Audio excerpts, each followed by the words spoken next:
여러분, 오늘 본문의 배경은 이렇습니다. 이스라엘이 광야 생활을 마치고 이제 드디어 약속한 젖과 꿀이 흐르는 가나안 땅에 첫 발을 디디고 여리고성 앞에 진을 친 그러한 배경입니다. 우리 한번 PPT를 한번 보실게요. 여러분, 이스라엘 백성들은 여러분들 광야 이러니까 우리하고는 조금 상반된 이미지입니다. 그러나 이스라엘 백성들이 40년 동안 보냈던 저 수로 광야는, 바란 광야는 바로 저곳입니다. 여러분, 저곳에서 40년을 보냈습니다. 여러분, 그들의 삶이 어떠했을까요? 수로 광야를 지나고 이제 끝이라 싶었는데 에담 광야가 나옵니다.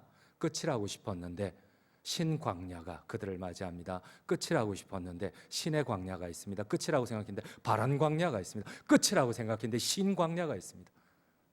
그렇게 40년을 저곳에서 보냈습니다. 드디어 약속의 땅에 들어갔어요. 그들은 어쩌면 이제는 젖과 꿀이 흐르는 그 하나님의 약속을 유업으로 받을 줄 알았어요. 그런데 여러분, 가만히 보니까 그들이 젖과 꿀이 흐르는 땅에서 제일 먼저 경험한 것은 여리고입니다. 여러분, 여리고는 우리 한번 두 번째 PPT를 보시도록 할게요. 지난 40년의 광야보다 더 심한 광야예요. 여러분, 그동안 겪었던 저 40년의 광야는 그래도 적극적으로 죽이려고 하지는 않았어요. 생명의 매일같이 위협으로 찾아왔지만, 그러나 그들을 죽음의 위협으로 몰아가지는 않았어요. 근데 저 여리고는 적극적으로 화살을 들고 창을 들고 이스라엘을 죽이려고, 여러분, 적극적으로, 오히려 광야보다 더 혹독한 광야가 그들이 맞이한 약속의 땅이었습니다. 이해가 되지 않습니다. 여러분, 드디어 아마 이들은 40년 동안 계속해서 기대했던 것은 이걸 것 같아요. 약속의 땅에만 들어가면, 내가 저곳에만 들어가면 젖을 얻고 꿀을 얻고 하나님의 그 약속, 파지 아니한 우물을 얻고 짓지 아니한 집을 얻고 심지 아니한 가수원을 얻고 푸른 초장 가운데 내가 떵떵거리며 배불리 먹을 거다. 그런데 그네들에게는 오히려 이전 40년의 광야보다 더 혹독한, 이제는 적극적으로 죽이려고 하는 여리고성이 있어요. 여러분, 혹시 이제는 끝이라고 생각했는데, 이제는 이 고난이 끝이 나서 하나님의 시험에 승리했다고 생각했는데, 여러분, 더 혹독한 고난이 여러분들에게 찾아올 때에 여러분, 그때 어떤 마음을 가져야 할까요? 어떻게 해야 될까요? 여러분, 오늘 본문은 제가 잘 알고 있는 본문이지만 제가 지난 2년 동안 계속 고민하며 기도하던 가운데 하나님이 제게 주신 답이었어요. 여러분, 저는 이제 부교육자 시절을 오래 보내면서 그런 마음이 들었어요. 내가 이곳에서 열심히 이제 저를 가르쳤던 담임 목사님들이 부목사 시절에 담임 목사의 마음으로만 하면 너가 반드시 하나님의 은혜를 얻을 거다. 그래서 물론 다들 열심히 하시지만 나름 그래도 많이 희생하고 양보했어요. 그래서 목사님들도 인정하고, 이전에 있던 서울에서도 저는 청년 부서로 뽑힌 게 아니고 교구 목사로 뽑혔는데, 이 목사님에게 항상 고통이나 힘듦이 항상 청년들이었어요. 그러니까 결국은 저를 교구 목사로 뽑았는데 약속을 어기고 저를 청년 부서로 내려보냈어요. 3년 동안 하고 이제는 끝이 나서 이제 올라왔는데, 또 우리 고신교단에서 제일 청년 사역을 잘한다는 사람을 불렀는데 또 문제가 많이 일어났어요. 목사님이 약속을 어기고 또 저를 내려보낸 거예요. 참 많이 원망도 되고 했었지만, 그러나 항상 담임의 마음으로 이렇게 하면은 반드시 하나님의 은혜를 주실 것이다. 근데 여러분, 과연 그렇던가요? 제가 지나온 교회들을 보니까 어떤 교회는 한 350명 되던 교회가 한 3번 나뉘어졌어요. 그래서 나중에 80명도 안 나와요. 서로 만나기만 하면 욕하고 물고 뜯고. 여러분, 또 삼천포에 있을 때는 온 시무 장로님들이 불신임을 얻어서 교회가 또 쪼개졌어요. 대구에 있을 때는 또 담임 목사님이 1년 동안 설교 정지를 당하고 모든 교육자들이 다 나가고 저도 나가려던 참에 하나밖에 없어서 나가지도 못하고 일주일에 한 1년 가까이를 설교를 13번씩 했었어요. 여러분, 저는 담임이 되면 목회를 잘할 줄 알았어요. 이 부교육자 시절만 잘 끝내면 담임이 되면 하나님의 은혜가 임할 줄 알았어요. 물론 하나님의 은혜가 임했어요. 서울에서도 놀랐어요. 첫 담임 지원을 했는데 바로 되니까 이런 역사가 없었는데 주변의 친구들도 정말 많이 놀랐어요. 그래서 저는 잘할 줄 알았어요. 근데 여러분, 이게 이전에 생각하던 이 부교육자 때 시험하고는 상상할 수도 없는 고통과 어려움이 찾아오는 거예요. 한 달 보름 전에도 어떤 교회에서 이제 좀 교세가 큰 교회였는데 이제 잘 아는 선배님과 교수님을 통해서 연락이 왔어요. 그래, 이 교회에서 너를 청빙하고 싶은데 근데 네 좀 생각이 어떻느냐, 우리가 적극 너를 밀고 싶다. 그래서 내가 딱 한마디, 뒤도 안 돌아보고 한마디 했어요. 내가 부목사로 청빙하면 가겠는데 담임으로 청빙해서 나 절대 안 간다 그랬어요. 참 아이러니하더라고요. 여러분, 내가 이 고난이 끝이 나면 여러분 이제 됐다고 생각을 했는데 하나님은 더 큰 고난으로 우리를 몰고 가세요. 왜? 무엇 때문에? 무엇 때문에? 무엇 때문에?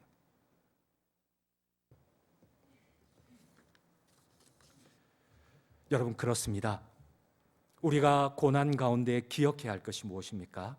이 전쟁의 주인이 바로 하나님이심을 인정하는 겁니다. 여러분, 고난 가운데, 이해되지 않는 가운데 여러분, 하나님을 인정할 수 있습니까? 그렇게 40년을 견뎠는데 또 하나님이 젖을 약속했는데, 꿀을 약속했는데, 푸른 목초지를 약속했는데 그곳 가운데 더 위협적인 죽음이 우리를 위협할 때에 여러분들 그것을 받아들일 수 있겠습니까? 사랑하는 성도님 여러분, 여러분들은 가장 고통스러운 상황에서 하나님의 주권을 인정하실 수 있는지요? 하나님의 왕되심을 인정하실 수 있는지요? 도무지 이해할 수 없고 받아들일 수 없는 상황에서 하나님께 순종할 수 있는지요? 이스라엘 백성들이 40년의 광야 가운데 그들의 유일한 소망은 하나님의 약속의 땅 요단강을 건너서 그 땅에 발을 딛는 거였습니다. 근데 그 땅에 발을 딛자마자 그들 앞에 있었던 것은 40년의 광야보다 더 혹독한 창을 들고 활을 들고 이들을 죽이려고 쫓아오는 광야였어요. 여러분, 우리 한번 PPT 세 번째를 보시도록 하겠습니다. 오늘 본문에 나오는 여리고는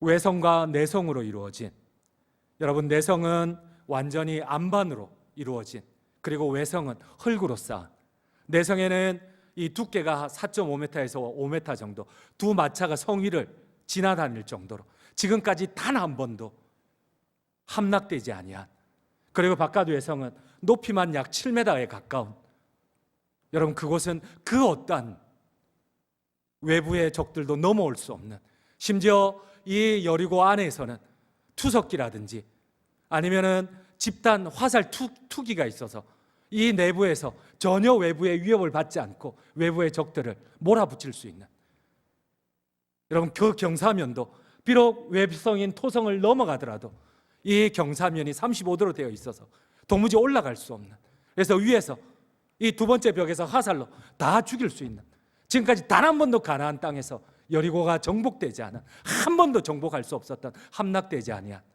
이 여리고입니다. 여러분, 그들이 광야 생활을 마치고 하나님의 은혜 가운데 제일 먼저 들어간 성은 여리고예요. 젖과 꿀이 흐르는 제일 첫 번째 그 땅에서 맞이하는 것은 이 여리고입니다.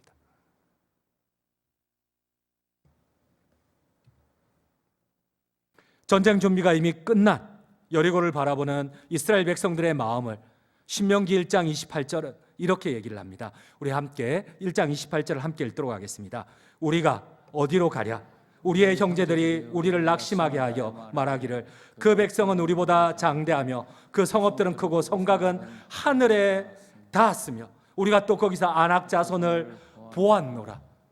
여러분, 이 아낙 자손을 히브리어 원어로 찾아보면 복수의 명사로 되어 있습니다. 여러분, 골리앗 하나 때문에 온 사울에 10만 명이 넘는 이스라엘 백성들이 그 어떠한 사람도 전진하지를 못했어요. 그런데 골리앗과 같은 아낙 자손들이 한 명이 아니에요. 복수 명사로 되어 있어요. 이 여리고 안에 아낙 자손들 수십 명을 보았다는 거예요. 그리고 그 성곽은 하늘에 닿았다는 거예요.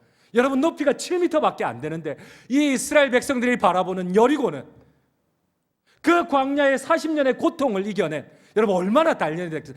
태어나면서부터 이 세대들은 태어나면서부터 광야에서 다 태어난 세대예요. 여러분, 저곳은 물이 없어요.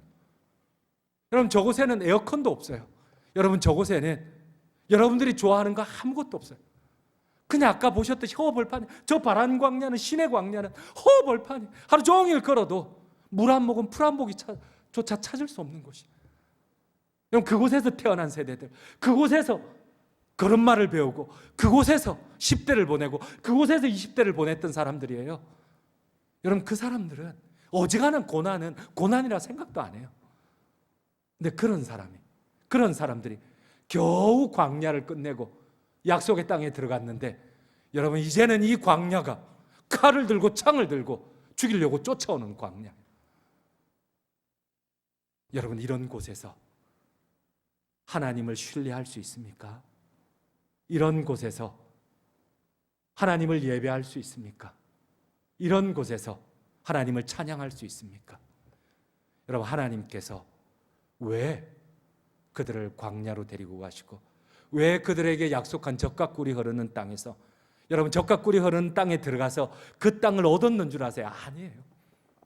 여러분, 이스라엘 백성들은 가는 곳마다 전쟁을 해요. 여리고를 전쟁을 해야 되고, 아이성을 전쟁을 해야 되고, 여러분, 가나안 7족속과 전쟁을 해야 되고, 그 팔레스타인 땅에 있는 31부족과 계속 전쟁을 해야 돼요. 하나님이 약속한 땅에, 젖과 꿀이 흐르는 땅에.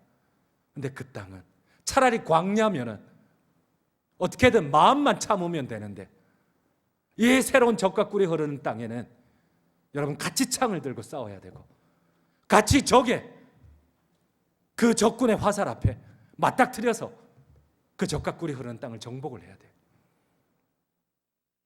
여러분들은 젖과 꿀이 흐르는 땅을 어떻게 알고 계셨습니까?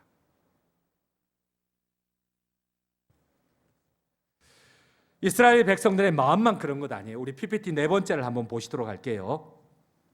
여러분, 여리고는 어마어마한 성입니다. 지금도 아직 1990년도부터 발굴을 했는데 1차가 97년도에 끝났고 아직까지도 이어지고 있어요. 그만큼 여리고는 어마어마한 성이었어요. 우리 한번 그 다음 장면을 볼게요.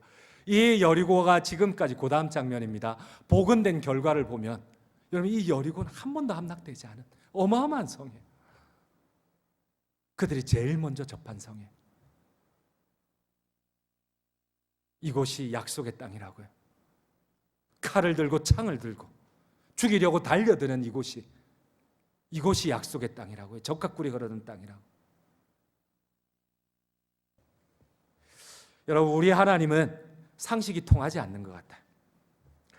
어마어마한 여리고성을 공격하여 함락시키기도 하늘의 별 따기인데, 하나님이 우리에게 요구하는 것은 침묵하라, 예배하라, 하나님을 신뢰하라는 겁니다. 여러분, 나는 고난 앞에, 고통 앞에, 계속 반복되는 이 하나님의 시험 앞에 얼마나 하나님을 예배하였는지, 얼마나 하나님을 신뢰하고 얼마나 그분 앞에 순종하였는지. 여러분, 하나님께서 계속해서 거듭 이 광야로, 여리고로 데리고 가시는 이유가 무엇입니까? 우리가 어느 때에 이 시험이 끝이 날까요?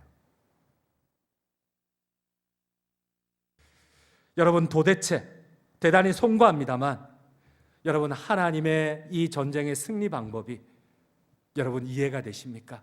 대단히 송구하지만 제가 만약 이스라엘 백성이었다면 미쳤다 했을 것 같아요. 이 하나님의 방법이, 여러분, 이해되지 않는 방법이, 여러분, 우리가 마음적으로 따르기 위해서는 최대한 논리적으로 맞아야 됩니다. 이치에 맞아야 우리가 마음으로 따를 수 있지. 이게 맞지 않으면 따를 수가 없어요. 근데 하나님의 방법이, 이 여리고를 함락하는 방법이 예배하라, 순종하라, 찬양하라. 여러분, 우리는 어쩌면 군대를 조직하고, 어쩌면 투석기를 만들고, 어쩌면 좋은 모략을 짜는 것, 이렇게 하라면 우리는 순종할 수 있습니다. 근데 하나님이 이 전쟁에 승리하는 방법은, 이 고난 앞에 승리하는 방법은 7 양강나팔을 불어라, 언약궤를 메고 전진하라, 침묵하라, 침묵하라, 침묵하라. 이게 하나님의 승리의 방법입니다. 여러분, 나에게 암이 찾아왔어요. 여러분, 나에게 죽을 질병이 찾아왔어요. 우리가 하나님을 잘 섬겼는데, 하나님을 지금까지 신뢰했는데 이런 병들이 찾아왔어요. 여러분, 침묵할 수 있겠습니까? 여러분, 그분을 찬양할 수 있겠고 그분을 예배할 수 있겠습니까? 어느 분이 지난주에 기도 부탁을 했습니다. 암인 것 같다고, 병원을 찾았다고 해요. 근데 다시 전화가 왔어요. 어제 암이 맞다고. 그러면서 다시 부탁을 하는 거예요. 내가 이런 상황에도 하나님을 예배할 수 있도록 하나님 나를 좀 지켜달라고. 내가 이런 상황에서도 하나님을 찬양할 수 있도록 하나님께서 내 마음을 지켜달라고. 여러분, 왜 하나님께서 내가 하나님을 잘 섬겼는데, 하나님을 신뢰하고 경배했는데 때로는 이해되지 않는, 오히려 젖과 꿀이 흐르는 그 땅에서 내가 생각하는 그 천국을 하나님이 주셔야 되는데 오히려 더 혹독하게 나를 몰아갈 때에 여러분, 하나님을 예배할 수 있겠습니까? 하나님을 신뢰할 수 있겠습니까?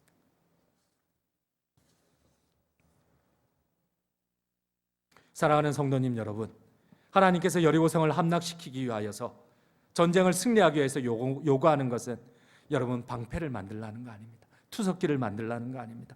군대를 조직하고 탁월한 전략을 짜라는 거 아닙니다. 여러분, 그들에게 끝까지 하나님이 부탁했던 것은 제사장들을 앞세우고 언약궤를 메고 하나님의 말씀을 앞세우고 7 양각나팔을 불고 하나님을 찬양하라는 거였습니다. 여러분, 죽음의 위협 가운데 하나님이 우리에게 요구하시는 것은 찬양하라는 겁니다. 예배하라는 겁니다. 그분을 끝까지 신뢰하라는 겁니다. 여러분, 이게 가능할까요? 여러분, 혹시 죽음의 위협을 받아본 적이 있어요? 매일매일 눈 뜨는 것이 고통인 그런 시간들을 한번 경험해 보셨습니까? 하루가 반복되는 것이 차라리 죽는 게 낫다고 그렇게 생각해 본 적이 있습니까? 그런데 주님은 여전히 신뢰하라고 하시고, 여전히 예배하라고 하시고, 여전히 찬양하라고 하십니다.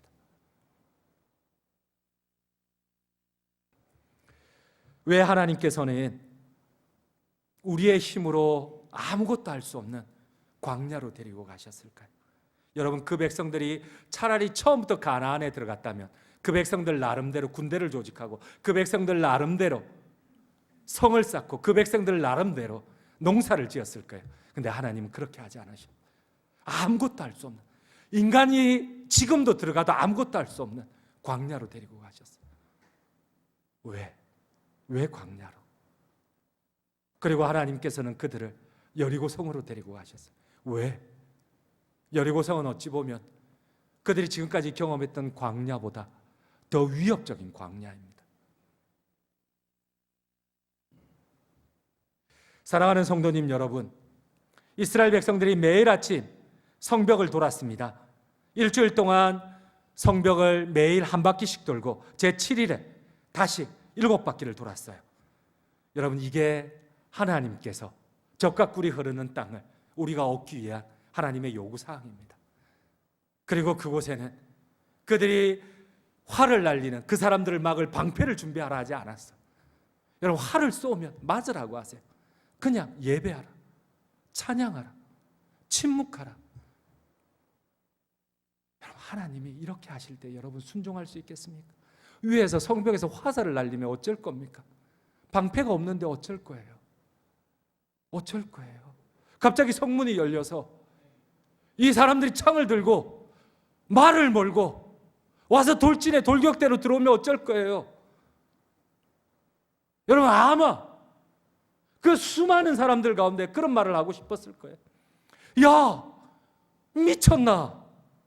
야, 우리가 돌 때에 성문이 열리고 한 50명 기마병들이 나와서 창으로 막 찔러 죽이고 또 들어가면 이 미친 짓을 우리가 하라고?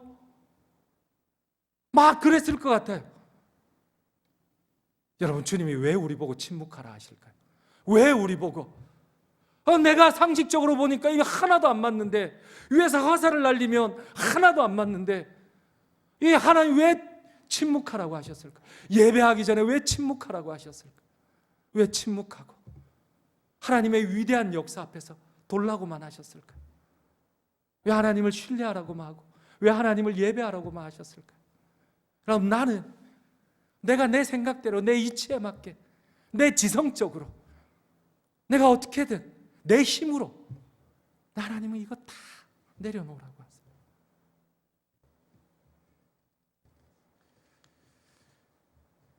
여러분, 우리 한번 여호수아 6장 오늘 본문 10절을 함께 읽도록 하겠습니다. 10절입니다. 여호수아가 백성에게 명령하여 이르되 너희는 외치지 말며 너희 음성을 들리게 하지 말며 너희 입에서 아무 말도 내지 말라. 그리하다가 내가 너희에게 명령하여 외치라 하는 날에 외칠지니라 하고. 왜 하나님은 예배하기 전에, 하나님을 신뢰하기 전에, 찬양하기 전에 침묵하라고 하셨을까? 여러분, 하나님이 요구하신 것은 단 하나도 맞지 않아요. 여호수아 6장 앞에 보면 5장에 보면은 할례를 행하라 하세요. 여러분, 여리고가 바로 앞에 있는데 12km밖에 안 떨어져 있는데 보병 정도면 달려오면은 1시간 안에 달려올 수 있는 그 거리에서 남자들 보고 지금까지 너 한 번도 할례 안 했으니까 할례를 행하라고 합니다. 여러분, 할례가 뭐예요? 지금도 마취를 하고 해도 제대로 남자들이 움직일 수가 없는데 여러분, 유일하게 전쟁을 치를 수 있는 그 모든 남자들이 돌칼로 부싯돌로 할례를 하면 마취제도 없는데 어쩌라는 겁니까 도대체? 자살하라는 거예요.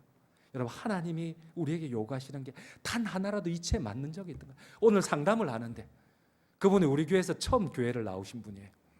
그분이 이런 말씀을 하세요. 나는 성경을 이해할 수가 없다, 믿을 수가 없다.